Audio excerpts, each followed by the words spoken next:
What if a blistering desert standoff ignited the collapse of an unstoppable war machine?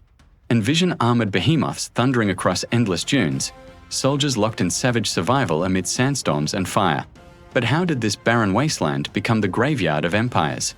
And who would outwit the fox of the desert? It began in July 1942. Rommel's Afrika Korps, fresh from the fall of Tobruk, surged toward Egypt. This was the first battle of El Alamein, a desperate Allied stand along a 40-mile front, where treacherous minefields and relentless artillery finally turned the tide against the seemingly invincible Axis momentum. But why this high-stakes push? The prize was the Suez Canal and the Middle East's vast oil riches. Seizing them would cripple the Allies. Rommel, the notorious desert fox, danced through defenses with his signature flanking genius. Cunning as a fox, sure, but even foxes can get trapped in their own cleverness. As shells rained down, the British Eighth Army held firm. But what if Rommel's fuel-starved machines ground to a halt right at the brink of victory? The battle stalled him cold, buying the Allies precious time for reinforcements to pour in. The desert itself seemed to conspire against him, swallowing his supplies and exhausting his men. Fast forward to October 1942.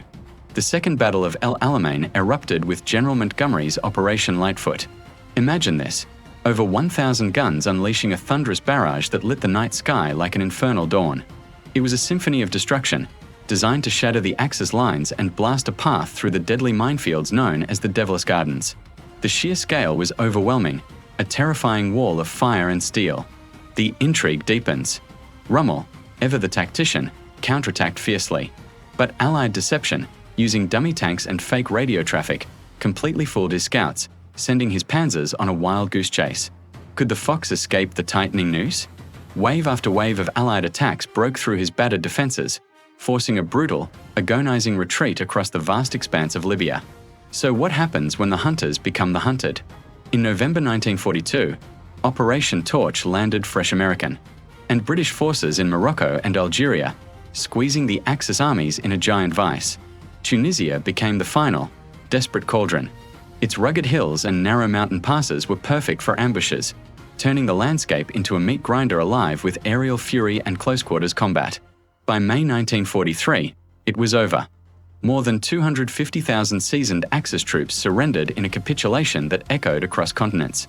Rommel's desert dream? Buried forever in the sands of overreach. With North Africa finally secured, the door to Europe was blown wide open, setting the stage for the invasion of Sicily and the eventual downfall of Mussolini's Italy. What timeless truths emerge from this desert inferno? We see the deadly peril of overextension and the incredible triumph of sheer grit and industrial might. The battles of El Alamein and Tunisia were more than just victories. They were the turning point where the Axis tide finally shattered on the shores of Allied resolve. Thanks for watching. If you found this journey through history captivating, be sure to subscribe for more epic stories from the past.